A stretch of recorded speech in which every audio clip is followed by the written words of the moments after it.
Bonjour, bienvenue à tous et bienvenue à cette nouvelle présentation de webinaire sur la plateforme autosphère.ca. Aujourd'hui, sujet très intéressant dans le segment mécanique. Le thème est dompter l'intelligence des voitures. Pour aborder ce sujet, qui est très vaste et très intéressant, très d'actualité, on a une invitée de marque en la personne de Michel Julien. Bonjour Michel, bienvenue Bonjour parmi Michel. nous. Très gentil de trouver de la disponibilité dans votre horaire très chargé pour venir nous rencontrer. Merci de l'invitation. Ça fait plaisir. Expliquez-nous un petit peu votre expertise que vous allez partager avec nous, votre parcours et votre expertise là, dans le thème que nous allons aborder. Bien, on va parler de technologie dans l'automobile. C'est sûr, moi j'ai commencé, on parle de 86, donc ça ne me rajeunit pas, ça fait 32 ans. J'ai commencé à faire des pneus, des changements d'huile. Je me suis intéressé petit à petit à l'électronique dans l'automobile, les formations, etc. Puis j'ai acheté mon atelier. Par la suite, on a fait beaucoup d'évolutions. On travaillait avec les outils manufacturiers, puis on a développé une expertise dans la reprogrammation, l'électronique, etc. En 2011, je me suis rendu compte qu'il y avait un besoin dans le marché, que ça s'en allait, la technologie s'en allait en évoluant dans l'automobile. Puis j'ai développé Team Extreme Tech justement pour être capable d'aider les ateliers à avancer avec cette technologie-là. Donc, c'est ça qu'on fait depuis maintenant près de 7 ans. Puis, on développe aussi dans différentes sphères du marché, carrossier, recycleur et atelier mécanique pour faire un ensemble là, de relier tout le monde. Oui. 32 ans, donc, commencé les ateliers à 8 ans. 7 ans et demi.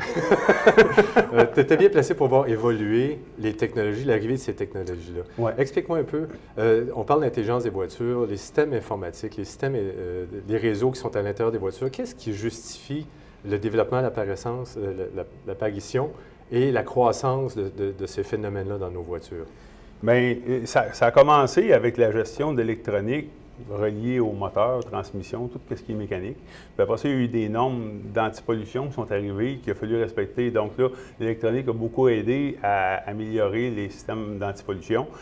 Sécurité est arrivé, les systèmes ABS, coussins gonflables aussi.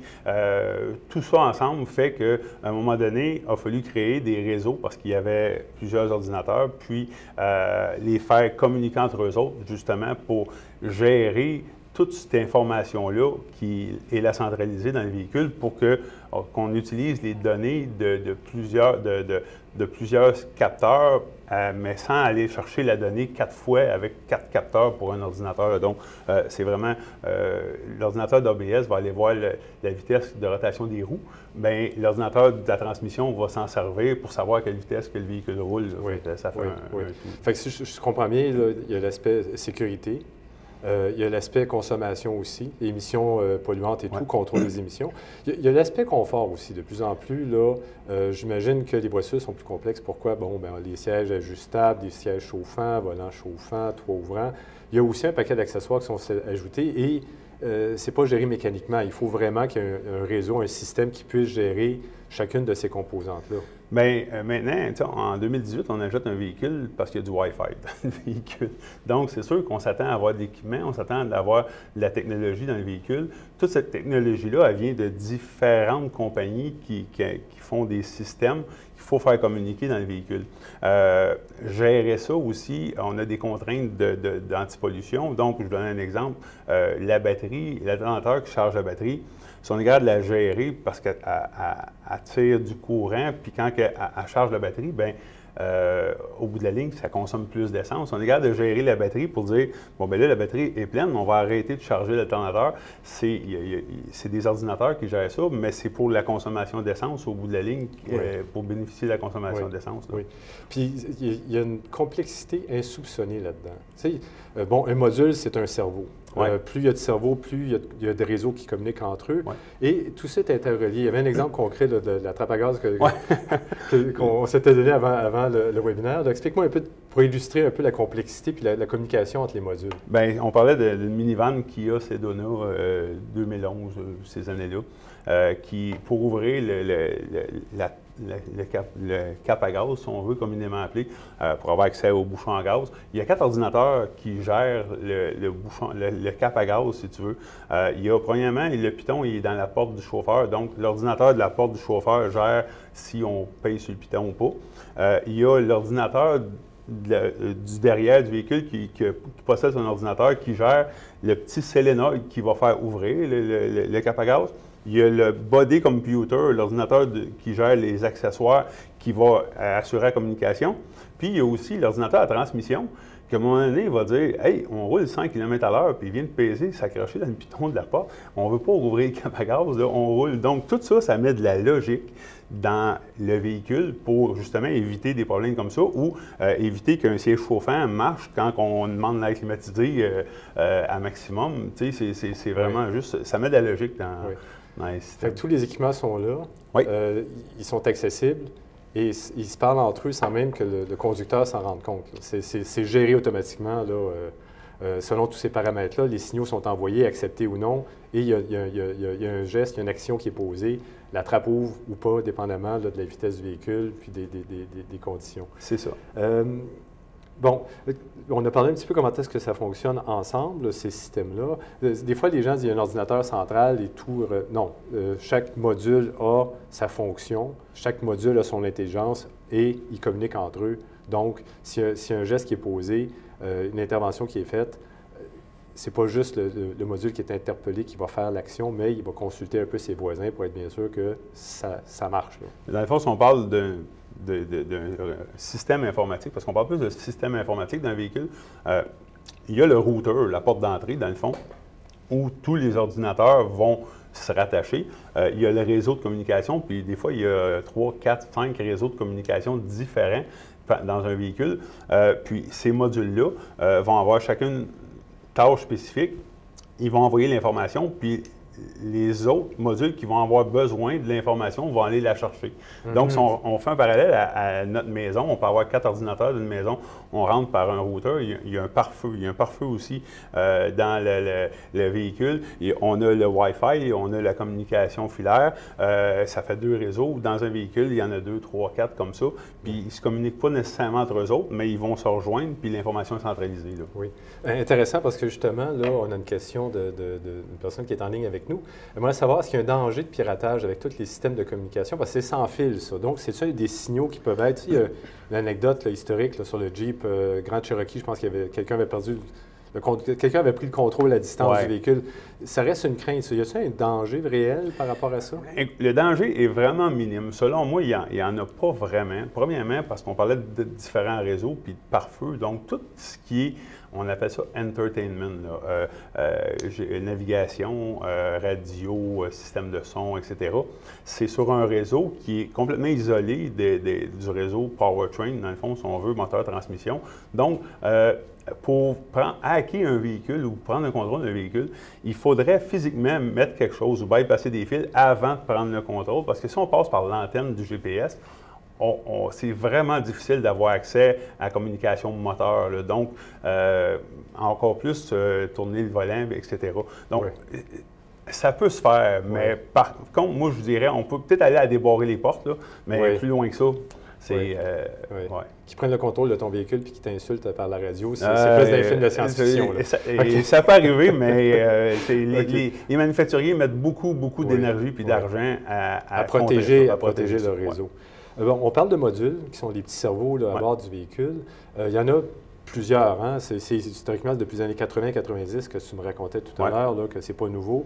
Il y a eu une multiplication à cause de la complexité des véhicules. Là, on dit qu'avec l'avènement des voitures électriques, donc pas de moteur à combustion, le nombre des modules pourrait être appelé à diminuer. Qu'est-ce que tu en penses? C'est quoi ton point de vue là-dessus? Mon point de vue, c'est que c'est complètement le contraire qui va arriver. Quand on pense à ça, c'est parce qu'on pense qu'il n'y aura plus de moteur à explosion. Puis on pense souvent que l'ordinateur gère le moteur. Quand on voit tous les systèmes qui se sont rajoutés, je parle juste d'un Chevrolet Volt 2011-2012, il y a 133 modules dans le véhicule qui communiquent entre eux autres. parce que le bouton de porte, c'est un module qui communique avec le bouton de porte passager, qui communique avec le module de door lock, etc. Puis c'est tous des modules indépendants qui vont chercher leur propre information, puis qui ramènent ça. Donc, plus le véhicule va être électrique, électronique, plus on va être capable d'intégrer de modules. On a des plus hauts voltages, on est capable de gérer plus d'électronique en plus. C'est bon. Une autre question d'un auditeur. Les constructeurs, est-ce qu'ils pensent à l'après-marché quand ils implantent ces technologies-là? Est-ce qu'ils pensent qu'un jour ça va briser ou qu'un jour ça aura besoin d'entretien? Est-ce que c'est conçu? Est-ce qu'ils ont cette préoccupation-là, d'après toi? Non. OK, prochaine question. Non, mais je peux tu peux élaborer un peu. Les constructeurs, ils font des véhicules, il faut qu'ils soient efficaces, qui coûtent le moins cher possible à conduire sur la ligne de montage. Oui. Puis que c'est des ingénieurs qui construisent des pièces. Les manufacturiers assemblent des pièces, ils achètent des pièces de différents fournisseurs de pièces, constructeurs, puis ils les montent ensemble. Ils font un véhicule pour que ça soit rentable, efficace et, dans le fond, fiable. Comment les réparer? L'important, c'est de savoir qu'un coup, le véhicule est vendu, ils veulent le vendre, le véhicule. Le réparer, ça arrive d'un concessionnaire. Le concessionnaire, souvent, on voit ça arriver qu'il y a des bulletins de service qui sortent parce qu'il y a plusieurs concessionnaires qui disent « Hey, la manière que tu as monté le véhicule, là, on ne peut pas le réparer, il faut que tu trouves un autre procédé. Oui. » C'est là que sortent les bulletins de service. Là. Oui, intéressant. On a vu ça dans certaines pièces mécaniques. Pour faciliter l'assemblage de certains véhicules, ils vont être très efficaces sur l'assemblage, mais quand ça arrive avec un problème dans l'après-marché, une pièce à remplacer, il faut que tu démontes la moitié du véhicule pour avoir accès à la pièce. C'est des défis d'ingénierie, mais ensuite, quand ça rentre dans les ateliers, c'est un défi de technique. C'est un défi de fin de montage plus. Oui. On fait juste penser aux anciennes Econoline que pour avoir accès au moteur, il fallait lever le body, le câble au complet. Mais c'est parce que sa chaîne de montage, il faisait le frein, il mettait le moteur, l'électronique, puis après ça, il mettait le câble. Bien, si tu le démanches, la manière qui a été assemblée, ça va être facile. C'est parce que souvent, c'est compliqué, puis ça implique des heures d'ouvrage, mais qu'il faut recharger au client. Oui. On va parler du marché secondaire maintenant. Oui. Ces technologies-là vont rentrer dans nos ateliers. Oui. La première question à se poser, c'est bon, les données sont dans le véhicule, à qui appartient ces données-là? Bien, ça appartient au véhicule. Dans le fond, sont dans le véhicule, sont accessibles à partir du véhicule, sont accessibles en se connectant à un connecteur OBD2, si on veut, ou par télématique. Par contre, les données appartiennent au véhicule. Le véhicule appartient à qui après ça? Il appartient au propriétaire du véhicule qui a acheté le véhicule, ou il appartient au gestionnaire de flotte ou au manufacturier quand il loue. Mais l'information, proprement dit, est dans le véhicule, est accessible. Oui. Bon, on parle des étapes aussi au niveau de l'informatique, dans le véhicule. On branche, on peut aller chercher un diagnostic. Ça semble être pratique courante dans l'après-marché. C'est des outils qui existent. Ouais. C'est un réflexe aussi, puis tu encourageais énormément aussi les ateliers de le faire, d'aller prendre un peu l'état de santé du véhicule qui leur est confié. Bien, c'est un apprentissage à long terme. Hein? Puis c'est un apprentissage pour le client, c'est un apprentissage pour les techniciens, puis c'est un apprentissage pour le marché. Il faut évoluer avec le véhicule. On a évolué en tant que client avec tous les systèmes avec lesquels on vit à tous les jours. Puis je donnais l'exemple tantôt. Ton ordinateur portable ou ton ordinateur de maison a un problème, un virus ou un logiciel qui ne fonctionne pas bien. Si tu l'amènes à ton réparateur, puis il enlève le couvert du côté de ton ordinateur, il commence par ça, tu vas le regarder en disant « C'est quoi qu'il fait là? Ouais. » Parce que tu t'attends à ce qu'il aille voir l'informatique puis voir s'il y a un bug de programmation.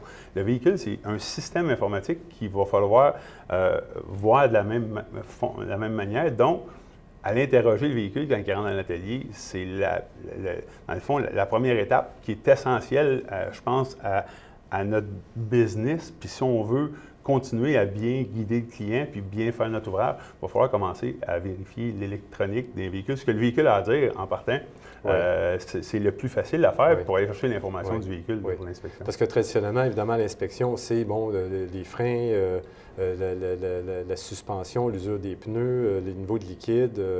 Donc, on va beaucoup plus loin. Là. Quand on parle de l'intelligence des véhicules, c'est aussi un appel aux techniciens dans les ateliers de rentrer dans le véhicule vraiment puis d'analyser les données du véhicule pour voir son état réel de santé. Bien, puis plus encore, la plupart des véhicules qui sortent en 2018, ça a commencé début des années 2000 chez les Européens, l'huile, il n'y a plus de baguette à l'huile, ça se vérifie avec un scanner ou avec le tableau de bord du véhicule. Donc, on n'a plus besoin d'ouvrir le capot pour aller vérifier l'huile, qui était une vérification de base il n'y a pas longtemps. Aujourd'hui, tout passe par l'électronique, puis souvent, quand on rencontre des gens, on leur dit il y a 80 d'électronique dans le véhicule. 80 des pièces qui sont reliées à de l'électronique. Il n'y a pas beaucoup de pièces à laquelle on peut penser qu'il ne faut pas démancher ou qui ne sont pas reliées à de l'électronique. Si on ne vérifie pas cette électronique-là quand on vérifie un véhicule, est-ce qu'on laisse partir le client avec 80 du véhicule pas vérifié? Donc, ça vaut la peine. Puis tantôt, tu parlais d'huile à frein, de frein. Il y a des véhicules que les ordinateurs monitorent l'usure des freins, l'usure, la qualité d'huile, etc. Donc, on peut tout aller voir ça électroniquement. Oui. Ce qui est intéressant, on en a parlé rapidement tout à l'heure en se préparant, le mécanicien est appelé à devenir un technicien de plus en plus. Cette formation-là, cette compréhension-là, il a besoin d'aller la chercher pour être un vrai mécanicien 2.0, si on veut. Bien, le mécanicien 2.0, premièrement, il va falloir comprendre qu'il y a plusieurs facettes à notre métier. Il y a la facette du mécanicien, du très bon mécanicien qui est dans l'atelier, il a 30 ans d'expérience, puis ce mécanicien-là, il n'y a pas personne pour faire sa job qui a son expérience. Par contre, si tu donnes un laptop dans les mains, des fois, il n'y a même pas d'adresse email, puis ça ne tente même pas la technologie, là, puis c'est correct parce que c'est un très bon mécanicien, mais ton jeune qui finit à 5 heures, puis tu n'es pas à le garder 15 minutes de plus parce qu'il s'en va jouer sur Internet avec ses chums, si tu lui donnes un laptop ou un scanner, peut-être que lui, il va rester jusqu'à 5h15 parce que c'est un jeu pour lui, puis il assimile vraiment ce bout-là de notre job que, tu sais, pas parce que tu es un bon mécanicien que tu es un informaticien. Là. Je vais fermer cette parenthèse-là en faisant une observation, c'est qu'il y a une question de relève dans notre industrie qui est vraiment critique. Et d'attirer des jeunes avec l'outil informatique pour faire de la mécanique, ça peut être quelque chose d'intéressant aussi. C'est un levier. C'est sûr que ça reste que tu vas faire quand même du travail mécanique, évidemment, mais ça rend peut-être le métier un peu plus intéressant pour la nouvelle génération. Mais c'est parce que l'électronique puis l'informatique, c'est greffé à la mécanique qu'on faisait avant. Donc, ça prend encore la personne qui va faire l'outil, la job manuelle, si tu veux, mais il y a un aspect, les freins maintenant, les étriers se rentrent avec de l'informatique, ça prend un scanner pour entrer les étriers sur beaucoup de véhicules. Ça ne veut pas dire que tu es un excellent mécanicien puis tu fais les freins les yeux fermés, que le bout de scanner t'intéresse ou, dans le fond, c'est ton champ de compétences, parce que c'est un nouveau champ de compétences. En tant que gestionnaire d'atelier, je pense que c'est important de cibler les capacités de ses employés, puis les forces, les faiblesses, puis les amener dans le bon range d'activité, de l'activité. Puis leur permettre de se développer aussi, parce qu'il y a un potentiel exponentiel là, de se développer. Madame Van-Amboise, j'ai vu votre question, on va y répondre un peu plus tard. On a parlé du diagnostic. La voiture rentre, le bilan de santé. Bon, ça se passe dans l'atelier, ça se passe dans le véhicule. Maintenant, il faut sortir, aller consulter le site du constructeur quand on a besoin de mise à jour des systèmes, d'une programmation, reprogrammation. Là, c'est là que souvent, ce qu'on nous dit dans les ateliers, la tâche devient un peu plus ardue. C'est un peu plus difficile. C'est quoi vos conseils peut-être pour démystifier ça puis de se faire la main pour familiariser avec ces processus-là? Bien, on ne peut plus rien savoir par cœur maintenant. Hein. Il y a assez de différences, même dans des mêmes manufacturiers, des véhicules différents. L'information est disponible. Elle est disponible, il y a des logiciels qui font très bien la job pour avoir l'information du manufacturier, mais des fois, il y a des informations un petit peu plus spécifiques qu'on a besoin de chercher chez les manufacturiers. Là, c'est sûr que dans l'après-marché, nous autres, l'information n'est pas arrivée directement à nous autres. Donc, il faut aller sur les sites des manufacturiers, il faut aller sur différents systèmes, s'inscrire, payer en ligne, etc. l'information est là. Je ne dis pas qu'elle est tout le temps facile d'accès. Par contre, il y a toujours moyen d'y avoir accès. Oui. Puis c'est souvent ça qui fait que la rentabilité est diminuée de l'ouvrage quand on a besoin d'aller chercher l'information, mais il va falloir s'y faire. Plus en plus, ça va aller. Puis ce que tu disais, le conseil que tu donnais tout à l'heure, c'est faites-vous la main avant qu'il y ait une crise. Avant que quelqu'un arrive avec un problème, familiarisez-vous avec ces processus-là. Rentrez allez voir l'information, allez accéder à l'information, puis quand ce sera le temps d'intervenir parce que quelqu'un aura une problématique, bien, vous aurez déjà une idée comment fonctionne cette bête-là. Tu vas être familiarisé avec le système un peu. Je donne souvent l'exemple en reprogrammation. La mentalité, c'est on va reprogrammer quand on a un problème avec le véhicule, il y a un bulletin de service, une mise à jour, on va la faire. Par contre, quand on la fait en entretien, en maintenance, on commence à se pratiquer, à avoir accès au site des manufacturiers, puis à connecter notre équipement sur le véhicule. Quand que le véhicule va bien, on offre une vérification de mise à jour en entretien. Bien, ça n'implique rien qui peut faire avoir des problèmes avec le véhicule, puis on se familiarise avec le site du manufacturier, on se familiarise avec l'équipement, comment connecter le logiciel, comment il fonctionne. Donc, après ça, quand il va y avoir un problème sur le véhicule, on va avoir une étape de fait déjà, puis ça ne prend pas plus de temps à se familiariser sur le véhicule qui va bien, que se familiariser quand on a un trouble, puis il faut qu'on sorte le véhicule. Là. Oui. Ce que je trouve intéressant aussi pour le diagnostic, c'est bon aussi que le client sache ce qui va bien. C'est un peu, tu faisais le parallèle avec le médecin. À un moment donné, ton bilan de santé, c'est pas juste, regarde, tout est beau, tout est correct. Tu veux savoir, bon, mais le diabète, non, ton diabète est... Tu as déjà, comment je peux dire, tu as une information beaucoup plus intelligente que tu peux offrir à ton client aussi. Bien, on est la référence du client. Donc, il vient nous voir dans l'atelier parce qu'il a confiance en nous autres, puis il a confiance. Il n'y a pas personne qui va voir son mécanicien en disant « J'espère qu'il va me trouver de quoi sur mon véhicule. Ouais. » C'est pareil comme... Si tu as besoin de te faire des amis, passe pas par là. C'est ça. Mais si tu as besoin de te faire rassurer, par exemple, de te faire dire « OK, tout est beau, tout va bien. » C'est un apprentissage du client autant que du technicien. Il faut vraiment apprendre à son client jusqu'où on peut aller dans son véhicule. Souvent, le client, il sait qu'il y a de la technologie dans son véhicule.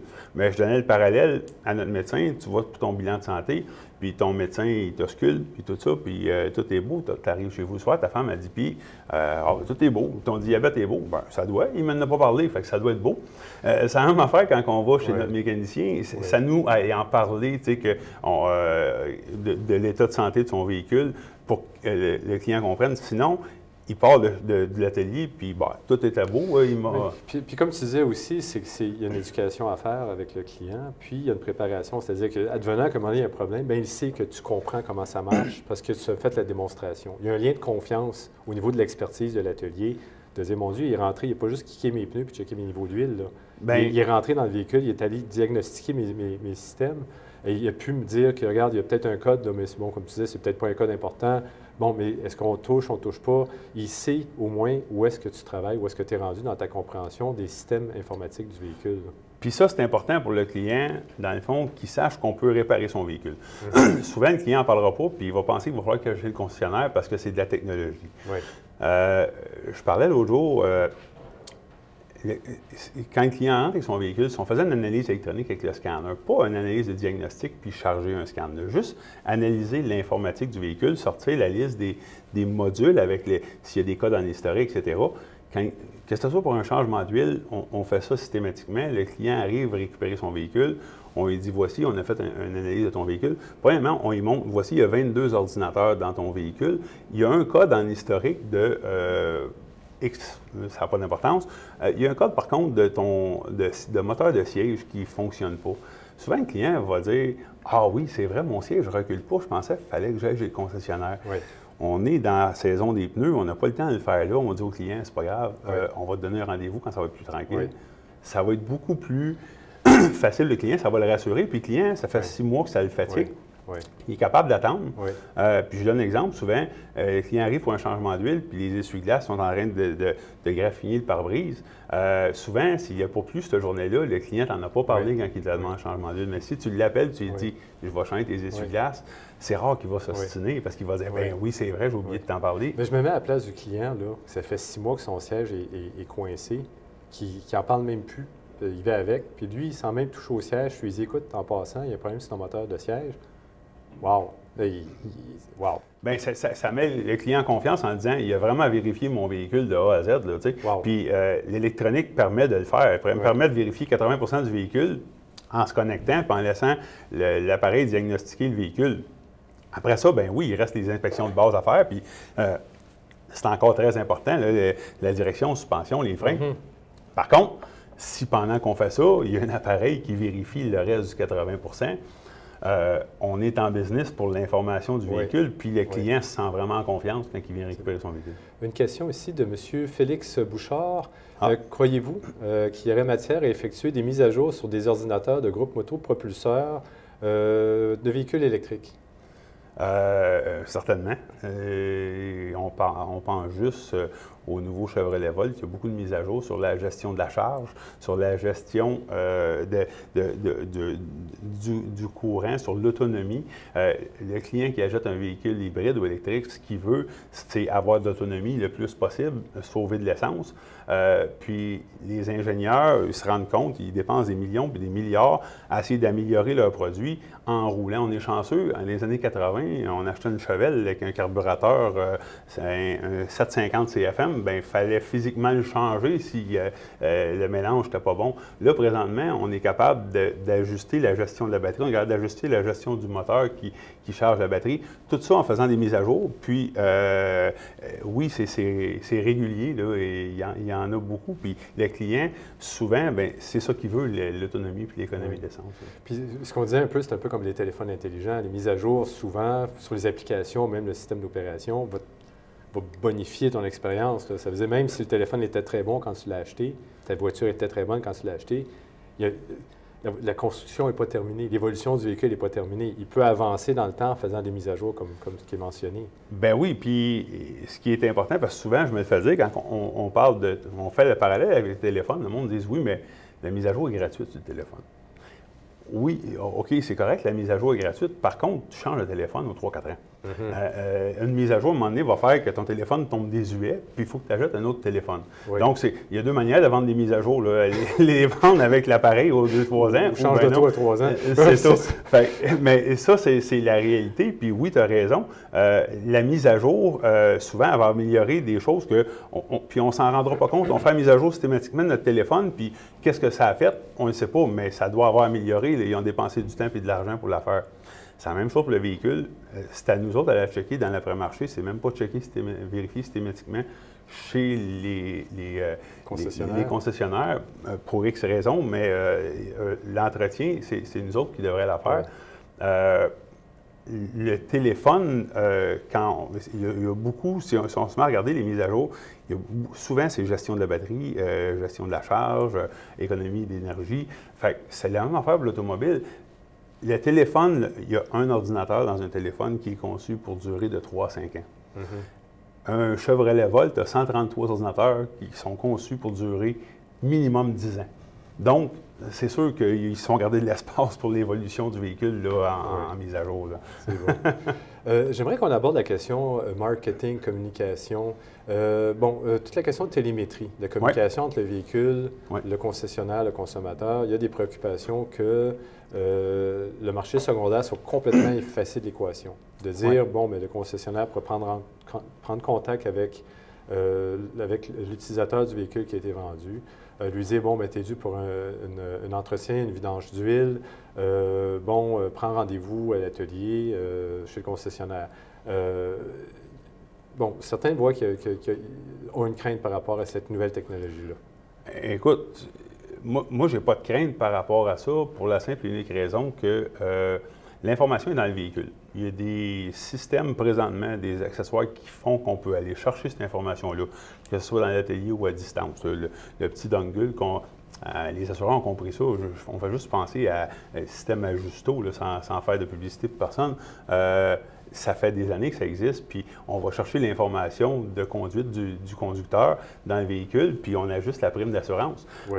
Ce même système-là est capable d'aller chercher l'information du véhicule, puis savoir les entretiens, les maintenances qu'il y a à faire, s'il y a des problèmes mineurs ou majeurs sur le véhicule. À partir du moment qu'on est capable d'avoir accès à l'information, oui. Il s'agit juste de contacter le client pour lui faire part de l'information qu'on a reçue. Oui. À partir de là, je pense que le système des manufacturiers, pas qu'il est désuet, mais il n'est pas viable. La preuve, c'est qu'ils ne sont pas implantés encore, puis ça aurait pu être fait depuis des années. Mais ça prend, je t'interromps parce que ça prend l'autorisation du propriétaire du véhicule. Oui, c'est ça. Moi, si mon atelier me dit, écoute, je vais t'installer un bavard, là, un transpondeur qui va me donner directement dans l'atelier tous l'état de santé de ton véhicule. S'il y a un code, prochain entretien, s'il y a quelque chose d'urgent, je t'envoie un texto en disant, écoute, rentre à l'atelier demain matin, il y a un problème majeur avec ton véhicule. Il faut que tu aies, d'entrée de jeu, il faut que tu aies l'autorisation du consommateur. Même chose avec le téléphone, veux-tu une mise à jour ou non, tu acceptes ou tu refuses, dépendamment, est-ce que tu sais que tu n'as plus de place pour en mettre une mise à jour. Là. Bon. Donc, ça prend, peu importe la formule, ça prend l'autorisation du consommateur. Oui, mais quand l'autorisation du consommateur, quand tu y vas avec la sécurité, puis tu sais, en tant que gestionnaire d'atelier, tu dis à ton client, écoute, je vais t'assurer la paix d'esprit, je vais te mettre un petit bidule. Si jamais il arrive n'importe quoi, appelle-moi, puis je vais être capable d'avoir accès aux données de ton véhicule pour savoir si c'est dangereux ou pas. Tu sais, il faut savoir l'introduire au client, pas de dire, s'il fait défaut, je vais être capable de le voir. C'est dire, si jamais tu as un petit problème, tu n'es pas sûr, tu as une incertitude, je suis capable d'aller avoir accès à l'information de ton véhicule, puis de te rassurer ou de te dire, tu peux continuer ou tu peux arrêter. Oui. À partir de là, cette information-là, à partir du moment qu'on sait qu'on est capable d'aller la chercher autant que les manufacturiers. Les manufacturiers, ce qu'ils ont fait, c'est que vu qu'ils ont construit le véhicule, ils ont mis un système pour être capable d'avoir accès à l'information qui est déjà implantée dans le véhicule. Si on est capable de le faire, il n'y a pas de problème. À partir du moment qu'on a ça, c'est de transmettre l'information au client.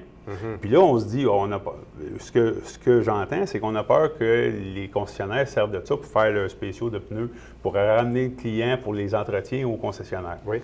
Ce qu'il faut comprendre, c'est qu'un véhicule automobile, en moyenne, aujourd'hui, en 2018, 93 du temps est stationné dans un stationnement quelque part. Il reste 7 du temps pour communiquer avec le conducteur. Sur ce 7 %-là, il y en a 6 qui roulent, puis on ne peut pas y envoyer de l'information pendant qu'il roule. Fait qu'il reste juste le temps où le véhicule se stationne, puis que le conducteur débarque de son véhicule. Nous autres, dans l'après-marché, le consommateur a ce qu'on appelle un téléphone cellulaire. Puis 99 des conducteurs ont un téléphone cellulaire auquel il y a encore des systèmes qu'on peut rentrer en communication avec le client. Donc, on peut aller chercher l'information, on peut la retransmettre au client beaucoup plus efficacement que dans l'ordinateur de bord du véhicule. Il s'agit juste de trouver les solutions, puis les implanter, puis expliquer ça à nos clients. Oui. Je pense qu'on est en avant de la parade, si on veut, puis quand on pense qu'il y a 27 millions de véhicules en circulation au Canada présentement, il n'y a aucun qui a un de ces systèmes-là. On est 27 millions de véhicules en avance, les constructeurs, là, pour implanter nos systèmes, selon moi. Puis dans le fond, c'est le prolongement de la relation de confiance que tu aurais établie avec ton client en disant, regarde, je ne suis pas juste là pour changer tes freins. Là. C'est ça. C'est au point où je peux même monitorer à distance l'état de santé de ton véhicule. S'il y a un problème, là, je ne saurais pas à quelle vitesse tu roules, puis si tu fais tes stops comme il faut. Je ne veux pas savoir où tu es rendu. Là. Je veux juste t'aider en cas de besoin. Puis si tu as une panne, tu es capable de communiquer avec moi puis de dire, OK, je vais pouvoir t'orienter ou te guider. Là, mais ça, c'est de rassurer le client plus que de penser qu'on l'espionne. Oui. Auriez-vous la gentillesse de remettre la question de Mme Vallambois? Qu'on a effacé tout à l'heure, puis ça semblait intéressant, on va y revenir.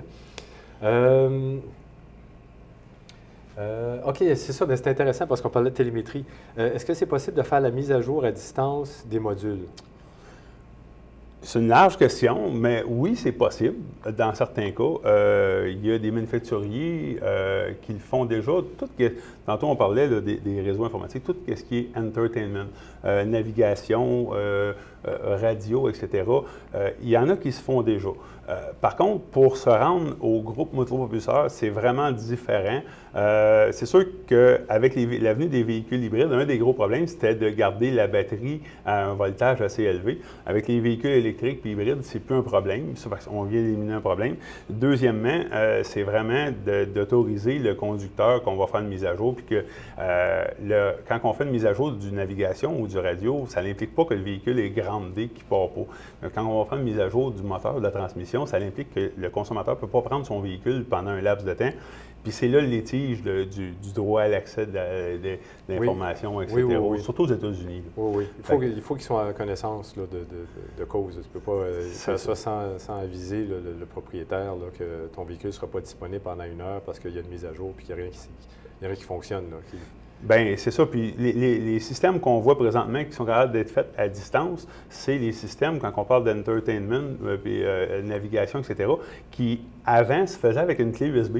Ça ne se faisait pas avec un outil de diagnostic ou avec un expo manufacturier. Ça se faisait vraiment, tu allais chercher de l'information, tu mettais ça sur une clé USB, puis tu allais faire la mise à jour de ton système. Donc, ça n'implique rien au niveau de hacker ou problème de motopropulseur.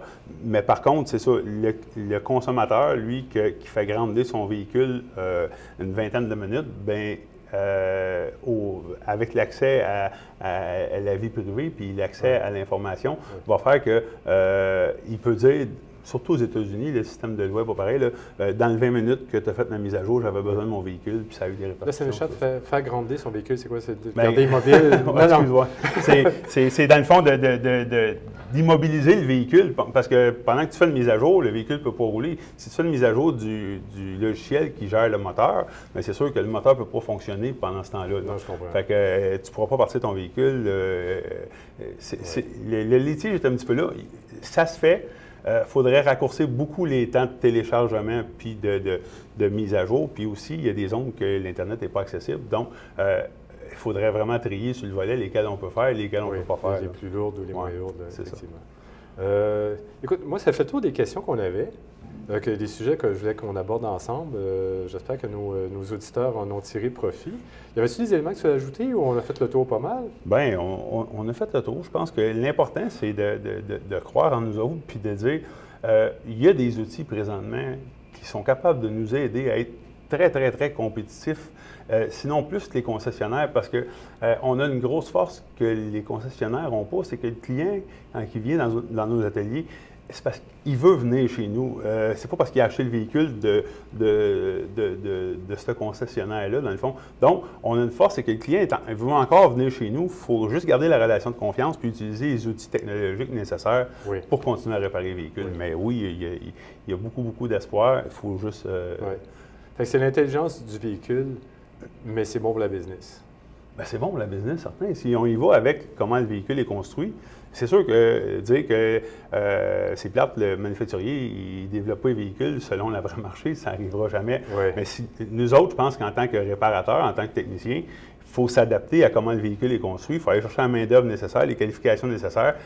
Ce n'est pas nécessairement celle qu'on a dans les ateliers présentement, parce que peut-être qu'il va falloir chercher de la main-d'œuvre spécialisée en électronique, en informatique. Par contre, tout est en place pour qu'on ait accès à ça. Ça s'apprend comme ça. C'est les moteurs à injection, oh mon Dieu, je ne toucherai jamais à ça. Les ABS, je ne comprends pas comment ça marche. C'est un secteur quand même qui a toujours su s'adapter. Puis ça, c'est un beau défi à relever. C'est un beau défi à relever, puis c'est un beau défi pour une industrie qui est toujours en croissance, en évolution. Puis, dites-vous une chose, plus ça va aller, moins monsieur, madame, tout le monde vont être capables de réparer leur véhicule eux-mêmes. Plus ça va prendre des spécialistes. C'est nous les spécialistes. Donc, si on fait notre job bien, c'est sûr qu'on va toujours avoir de l'ouvrage de plus en plus. Parfait. Écoute, sur ces paroles optimistes, on va conclure la diffusion de ce webinaire. Je rappelle à nos participants que toute la présentation sera disponible sur le site internet autosphère.ca. Je vous remercie beaucoup de votre attention. Merci.